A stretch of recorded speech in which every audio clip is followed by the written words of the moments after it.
মূল্যৱান খাচী গছৰ খেতিৰে অৰ্থনৈতিক বিপ্লৱৰ সূচনা হৈছে চৰাইদেউ জিলাৰ বৃহত্তৰ মথুৰাপুৰ অঞ্চলকে ধৰি ইয়াৰ দাঁতিকাষৰীয়া গ্ৰাম্যাঞ্চলত। অঞ্চলটোত খাচী খেতি কৰি বৰ্তমান অৰ্থনৈতিক ভেটি টনকিয়াল কৰাৰ লগতে বহুতো শিক্ষিত যুৱকক দেখুৱাইছে কৰ্মসংস্থাপনৰ বাট।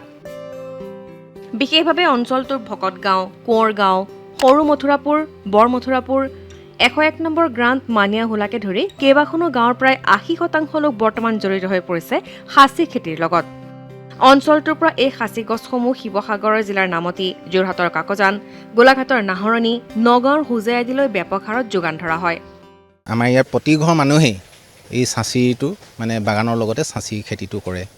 বজাৰ এখন আছে, এখন বৃহৎ বজাৰেই আছে ইয়াৰ। পুৱাই আমাৰ 1000ৰ ওপৰত আছে আৰু বিশেষকৈ এইবিলাক মানে গুটি লাগি পিনে নিজেও হয়, সেইবিলাকো আছে।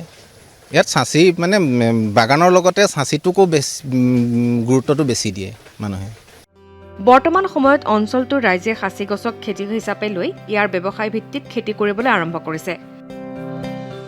আনকি বহুতে ইয়াক চাহ খেতিৰ মাজে মাজে ৰোপণ কৰাও দেখিবলৈ পোৱা গৈছে। এডাল সৰু মূল্যৱান খাচী গছৰ মূল্য 10,000ৰ পৰা আৰম্ভ কৰি প্ৰায় 5 লাখ টকালৈকে বিক্ৰী কৰি বৰ্তমান অঞ্চলটোৰ বহু লোক অৰ্থনৈতিকভাৱে স্বাৱলম্বী হ'বলৈ সক্ষম হৈছে। আমাৰ যিখিনি পৰিয়াল আছে বা অঞ্চলৰ চুবুৰী ৰাইজ আছে তেওঁলোকে আৰ্থিকভাৱে বহুতখিনি সকাহ পাবলৈ সক্ষম হৈছে। কাৰণ এইটো আমি দেখিছোঁ যে এখন বৃহৎ বজাৰ, চাচী বুলি ক'লে এটা এখন বৃহৎ বজাৰ সৃষ্টি হৈছে। আৰু ইয়াত আমাৰ প্ৰতিঘৰ পৰিয়ালে প্ৰায় প্ৰতিটো পৰিয়ালৰ 50ঘৰতকৈ অধিক মানে হাজাৰো আছে।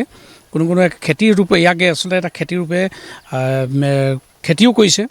প্ৰাকৃতিকভাৱে উৎপন্ন হোৱা আগৰ বিক্ৰী কৰি অঞ্চলটোৰ বহু নিবনুৱা যুৱক এই ব্যৱসায়ৰ সৈতে জড়িত হৈ পৰিছে। বিশেষকৈ গ্ৰাম্যাঞ্চলৰ প্ৰতিঘৰ লোকে খাচী গছ ৰোপণ কৰি আৰ্থিকভাৱে স্বনিৰ্ভৰশীল হোৱাৰ প্ৰয়াস কৰা দেখিবলৈ পোৱা গৈছে। এক লাভজনক ব্যৱসায়ৰ উদ্যোগ হিচাপে ইয়াক গঢ়ি তুলিলে নৱপ্ৰজন্মও এই খেতিৰ প্ৰতি আকৰ্ষিত হ'ব।